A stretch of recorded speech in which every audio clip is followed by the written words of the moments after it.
السلام علیکم ورحمۃ اللہ۔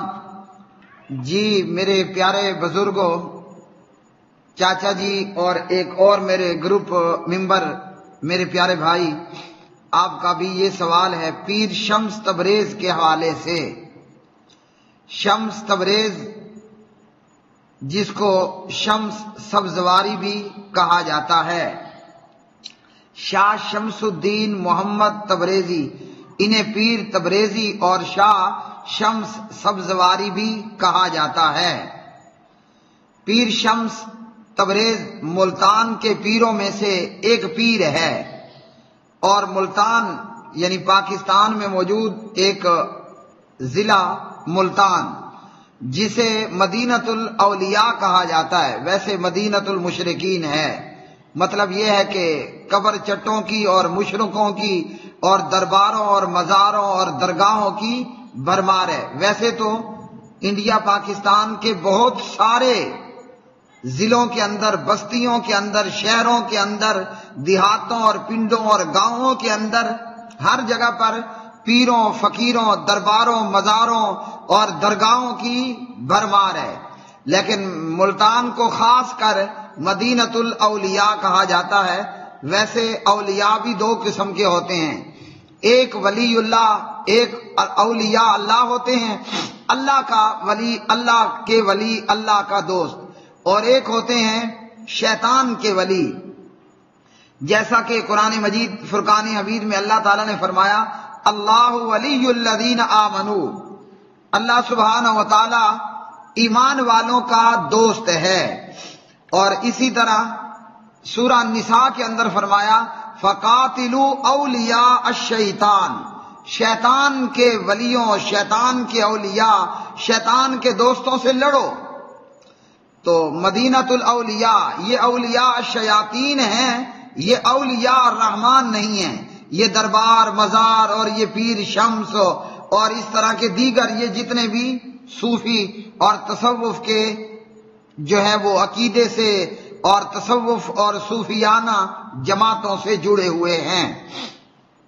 ملتان مدینۃ اولیاء شیطان، انہی ملتان کے پیروں میں سے ایک پیر جس کا نام شاہ شمس الدین محمد تبریزی، انہیں پیر تبریزی اور شاہ شمس سبزواری بھی کہا جاتا ہے۔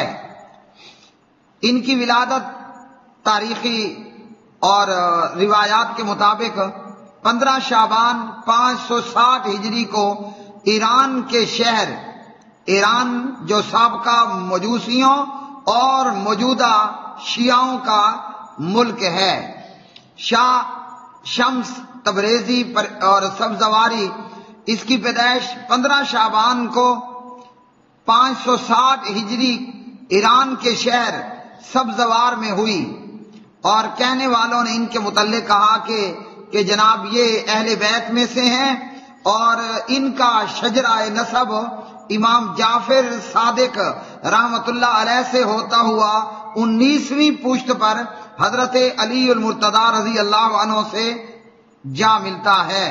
اور یہ سبزوار اس وقت میں ایران کا یعنی سابقہ مجوسیوں موجودہ شیعوں کا شہر مشہور تھا۔ سبزوار ایران کا مشہور شہر تھا۔ اور شاہ شمس، اس کے والد کا نام بتایا جاتا ہے علاء الدین۔ اسی طرح ان کے حوالے سے کہا جاتا ہے کہ ان کی ملاقات مولانا روم سے بھی ہوئی، اور انہی کے لکھنے والوں کے مطابق شاہ شمس نے مولانا روم سے کہا کہ مجھے عورت چاہیے۔ وہ اپنی بیوی لے کر آیا، کہا کہ یہ تو میری بہن ہے کہ بیٹی ہے۔ پھر کہا کہ مجھے جو ہے وہ لڑکا چاہیے، تو مولانا روم اپنا بیٹا پیش کر دیتے ہیں۔ تو شاہ شمس نے کہا کہ یہ تو میرا بھتیجا ہے۔ پھر شاہ شمس نے کہا کہ مجھے شراب چاہیے، تو مولانا روم کسی یہودی کے گھر گئے محلے میں اور شراب لے کر آ گئے۔ تو شاہ شمس نے کہا کہ میں تو آپ کا امتحان لے رہا تھا۔ بندہ پوچھے یہ امتحان لینے کا کون سا طریقہ ہے کہ اللہ نے غیر محرم عورت حرام کی ہے، اللہ نے لونڈے بازی حرام کی ہے، اور اللہ نے شراب حرام کی ہے، تو یہ امتحان ہو رہا ہے یا کہ تماشا ہو رہا ہے؟ اسی طرح شاہ شمس تبریز کے متعلق یعنی سبزواری کے متعلق کہ یہ جو ہے وہ شاعر بھی تھے، اور دیوان شمس تبریزی کا کئی زبانوں میں ترجمہ بھی ہو چکا ہے۔ تو جیسے یہ سابقہ مجوسیوں اور موجودہ شیعوں کے ہاں پیدائش پانے والا، اس کی شاعری بھی وہی گڑنتوتات ہی پر مبنی ہوگی۔ شاہ شمس تبریز کے حوالے سے بیان کیا جاتا ہے، اور ملتان کے لوگوں میں یا دیگر ملک میں موجود لوگ، انڈیا پاکستان کے لوگوں میں یہ قصہ بڑا مشہور بیان کیا جاتا ہے کہ شاہ شمس تبریز وہ گوشت کی بوٹی لیے، گوشت کی بوٹی ٹکڑا لیے ہر ایک کے پاس جاتا کہ مجھے یہ بوٹی پکا کر اور بھون کر کے دو۔ ہر ایک کہتا پرے ہو جاؤ، پرے ہو جاؤ، یہاں سے نکل جاؤ۔ اور پھر آگے ایک واقعہ ہوتا ہے۔ تو یہاں آگے کی بات سے پہلے یہ معلوم ہو جانا چاہیے کہ اس قصے کے مطابق حقیقت حال تو اللہ جانتا ہے، اور ہم یہ سمجھتے کیا ہم یہ بیان کریں گے کہ یہ سب جھوٹ ہے، یہ سب جھوٹ ہے، اور اللہ کے قرآن نے ہمیں بتانا ہے کہ یہ سب جھوٹ ہے۔ لیکن اس قصے کے مطابق شاہ شمس لوگوں میں اتنا گھٹیا تصور کیا جاتا تھا کہ لوگ اسے اپنے قریب تک نہ آنے دیتے، اور گوشت کی ایک بوٹی ٹکڑا پکا یا بھون کر دینے کے لیے تیار نہیں ہوتے تھے۔ ویسے شاہ شمس کے متعلق لکھنے والوں نے یہ بھی لکھا کہ جناب وہ 14 دن بغیر کچھ کھائے پیے گزار لیتا تھا۔ وہ تو جب اتنا بڑا تھا تو بوٹی بھون کر اور پکا کر کھانے کی ضرورت ہی کیا تھی، بھوکا ہی رہ جاتا۔ شاہ شمس کے حوالے سے یہ قصہ بڑا مشہور ہے، زبان زد عام ہے کہ جناب شاہ شمس بوٹی بھونوانے یا پکانے کے لیے لوگوں کے پاس گئے تو سب نے کہا جناب پرے ہو جاؤ، دور ہو جاؤ جی۔ اب کیا ہوا، شاہ شمس بستی سے یا آبادی سے کہیں باہر نکلے اور سورج کو کہا کہ میاں سورج، مجھے ملتان والوں نے بوٹی بھون کے نہیں دی ہے۔ تو سورج نے جب سنا ہاں ملتانیوں نے تمہیں بوٹی بھون کے نہیں دی، شاہ صاحب میں آ رہا ہوں آپ کو بوٹی بھون دینے کے لیے۔ سورج نیچے اور نیچے اور نیچے اور نیچے، اور اتنا نیچے آیا کہ سورج کی آگ سے اور اس سورج کی آگ کی تپش سے شاہ شمس کی بوٹی بھن گئی، پک گئی، اور شاہ شمس نے کھا لی۔ اب یہ بیان کیا جاتا ہے کہ دیکھا کتنا بڑا بزرگ ہے۔ پہلی بات تو یہ کہ یہ صاف صاف نرا جھوٹ ہے، بالکل گھڑنتو ہے، من گھڑت اور جھوٹا واقعہ ہے۔ بوٹی بھن گئی۔ ملتان آج دنیا میں کیوں موجود ہے؟ سارا ملتان جل کے راکھ کیوں نہ ہو گیا؟ کم از کم اور کوئی نہیں تو یہ شاہ شمس خود جل کے راکھ کیوں نہ بن گیا؟ اور اب اس کے بعد یہ کہ جس طرح ہمارے انڈیا پاکستان میں ان درباروں مزاروں پہ مرے ہوئے مردوں کا، اور یہ مٹی میں مل کر مٹی ہو جانے والے یہ مردے وہ بھلے شاہ شمس تبریز ہو، وہ کوئی خواجہ بختیار الدین کاکی ہو، وہ بی بی پاک دامنہ ہو، وہ علی حجویری ہو، وہ بری امام ہو، وہ گولڑے والا ہو، وہ پاک پتن والا ہو، وہ شیخ یوسف کی کھلوں والی سرکار ہو، یا وہ خانہ شریف شاہ حسین کی بولنی ہم اپنی سرائکی میں کہتے ہیں بندروں والی سرکار ہو، یا وہ سندھ کے بابا ککڑ شاہ کے دربار ہوں، یا جناب کچھوے شاہ والی سرکار ہو، یا مگر مچھوں والی سرکاریں ہوں، یا وہ اجمیر کا بابا ہو، یہ مردے مٹی میں مل کر خاک کے خاک ہو چکے ہیں۔ یہ سب مٹی میں مل کر مٹی ہو چکے ہیں۔ یہ جھوٹے قصے کہ شاہ شمس کی بوٹی بھننے کے لیے سورج زمین کے قریب آ گیا، یہ لوگوں کو سنائے جاتے ہیں کہ لوگوں یہ اتنا بڑا پیر تھا تو آؤ تم اس کے عرس میں دیگ چڑھاؤ اور یہاں نذرانے پیش کرو اور اس بابے سے آ کے مانگو، بابا تمہاری خالی جولیوں کو بھر دے گا، خاک بھرے گا۔ اگر یہ شاہ شمس تبریز ایرانی نسل تھا تو یہ تو فارسی بولتا رہا ہوگا، اب اسے سرائکی آتی نہیں ہے، اگر پنجاب ملتان میں رہ کر وہ پنجابی سیکھ گیا تو اس کو تو پشتو آتی نہیں ہوگی۔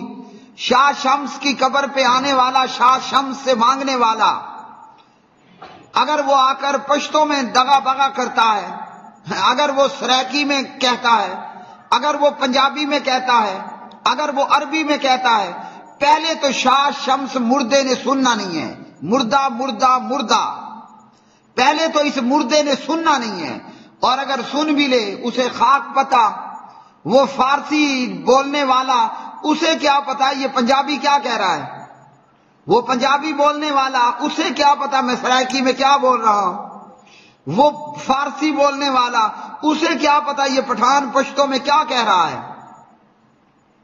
تو یہ سب حرام، سب شرک اور سب کا سب کفر ہے۔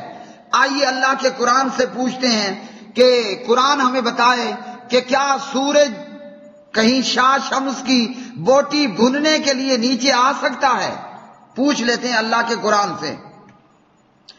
وَالشَّمْسُ تَجْرِي لِمُسْتَقَرٍّ لَهَا ذَلِكَ تَقْدِيرُ الْعَزِيزِ الْعَلِيمِ وَالْقَمَرَ قَدَّرْنَاهُ مَنَازِلَ حَتَّى عَادَ كَالْعُرْجُونِ الْقَدِيمِ لَا الشَّمْسُ يَنبَغِي لَهَا أَن تُدْرِكَ الْقَمَرَ وَلَا اللَّيْلُ سَابِقُ النَّهَارِ وَكُلٌّ فِي فَلَكٍ يَسْبَحُونَ۔ یہ ہے اللہ کا قرآن۔ مشرکوں نے قرآن پڑھا نہیں ہوتا، پڑھایا نہیں ہوتا، سنا نہیں ہوتا، سمجھایا نہیں ہوتا، یا کان اور آنکھیں رکھنے کے باوجود بہرے بھی ہوتے ہیں اور اندھے بھی ہوتے ہیں۔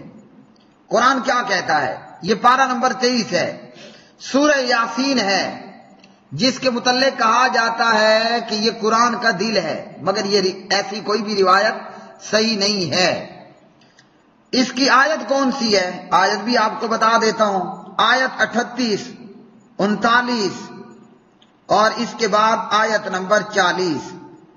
تو یہ 38 تا 40 آیت ہے سورہ یاسین پارہ 23 میں۔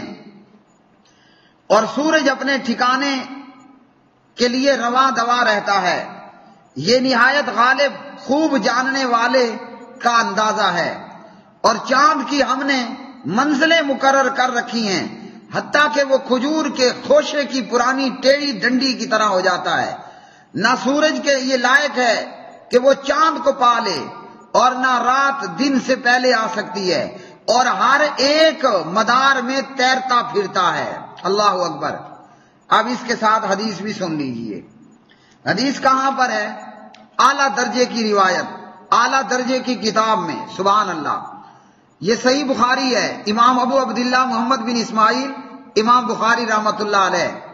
حدیث کا نمبر ہے 4802، 4802، 4802 نمبر کی یہ حدیث۔ نبی علیہ الصلوۃ والسلام نے فرمایا، سورج روزانہ غروب ہونے کے بعد اللہ کے عرش نیچے جا کے سجدہ کرتا ہے اور وہاں سے طلوع ہونے کی اجازت طلب کرتا ہے۔ اب کیا پتہ چلا؟ قرآن اور حدیث نے کیا بتایا کہ شاہ شمس کا یہ قصہ جھوٹا ہے۔ لیکن یاد رکھیے، جہاں قرآن ہو وہاں جہالت اور شرک نہیں ہوتا، اور جہاں جہالت اور شرک ہو وہاں پھر قرآن پاک موجود نہیں ہوتا۔ تو لوگوں، اللہ کا خوف کرو، میرے ملتانی بھائیوں اور اس قسم کے دیگر مسلمان بھائیوں۔ یہ جھوٹے قصے، یہ دربار مزار بنانا، عرسیں لگانا حرام۔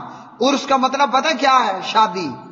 یہاں زندے شادی کو ترس رہے ہیں، تم جا جا کے مردوں کی شادیاں کرتے ہو۔ یہاں زندوں کی شادیاں نہیں ہوتی، کئی لفڑے ہیں بیچ میں، اور یہ جناب سال بسال مردے کی شادی ہو رہی ہے۔ شاباشی بھائی، کمال ہو گیا آپ پر، کمال ہو گیا آپ کے اوپر۔ تو اللہ کے قرآن نے کیا بتلایا کہ شاہ شمس کا یہ واقعہ جھوٹ ہے۔ اللہ تعالیٰ نے قرآن مجید میں صاف طور پر فرما دیا والشمس تجری لمستقر لہا، سورج اپنے ٹھکانے پر پہنچنے کے لیے رواں دواں رہتا ہے، اور اس کا ٹھکانہ کیا ہے؟ وہ عرش نیچے جا کر سجدہ کرتا ہے، آئندہ طلوع ہونے کے لیے اجازت مانگتا ہے، جب اجازت ملتی ہے پھر طلوع ہوتا ہے۔ تو میرے پیارے بھائی، سورج تو اپنی ڈیوٹی پر اپنے روڈ پر چل رہا ہے، وہ نیچے ملتان میں نیچے کیسے اتر آیا؟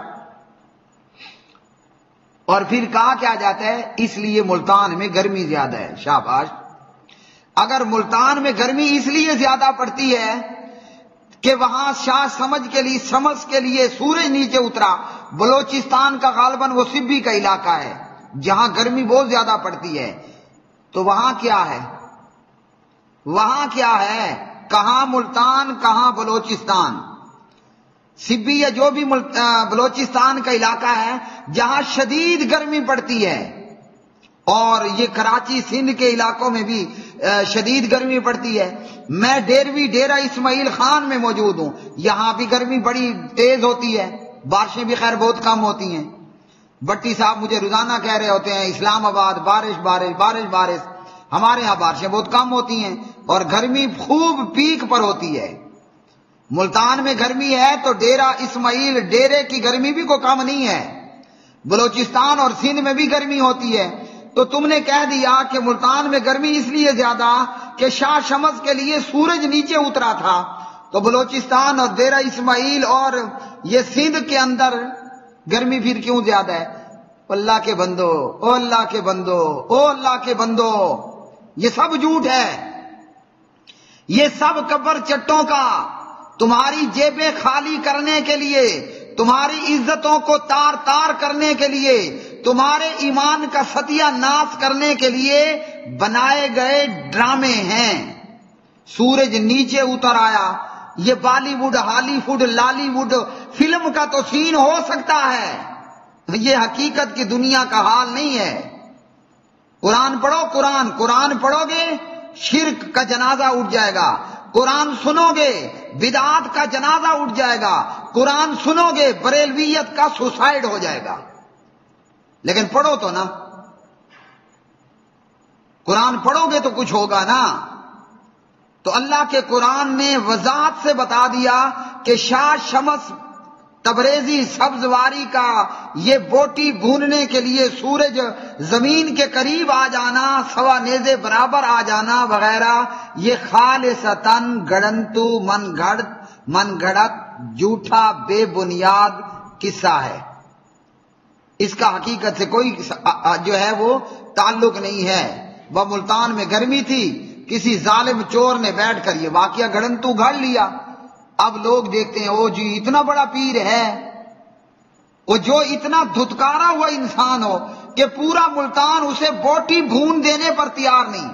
ویسے تو بندہ بھوکے کتے کو بھی کچھ نہ کچھ چھچڑا ڈال ہی دیتا ہے نا، وہ اتنا گھٹیا تھا تمہارے اس قصے مطابق کہ پورا ملتان اسے بوٹی بھون دینے کے لیے تیار نہیں ہے۔ ارے ظالموں، آج تم نے اس کا مزار بنا کر اس کو پوجنا شروع کر دیا ہے۔ اگر وہ پچھلے لوگ آ جائیں نا تمہارے قصے مطابق، وہ کہیں او بے وقوفو، ہم تو اس کو بوٹی بھون کر دینے کے لیے تیار نہیں تھے، تم نے مزار بنا کر اس کی پوجا شروع کر دی ہے۔ ان مزاروں اور درباروں کو تم نے بیت اللہ کا درجہ اور اس کی کاپی بنانا شروع کر دیا ہے۔ انا للہ و انا الیہ راجعون۔ اللہ تعالیٰ آپ لوگوں کو سمجھ دے اور آپ لوگوں کو ہدایت دے۔ یہ مشرکوں کے ہدایت کے لیے کچھ الفاظ میں نے بولے ہیں، جو غصے ہو کر کچھ کہے اسے بھی اہلاً سہلاً، جو پیار سے کوئی دعا دے اسے بھی اہلاً سہلاً۔ ہمارا کام ہے، یہ جہاں صنم کدا ہے، یہ جہاں آج بت کدا بن چکا ہے، قبر پرستی کی صورت میں بت پوجا ہو رہی ہے، اب وقت ہے لا الہ الا اللہ کی صدا لگانے کی۔ وآخر دعوانا ان الحمدللہ رب العالمین۔ واٹس ایپ پر ہم سے جڑنے کے لیے کوسچن اینڈ آنسر 00923127974052۔ آپ کا بھائی حافظ محمد اقبال سلفی ڈیروی بن رب نواز ڈیروی بن حق نواز کلاچوی۔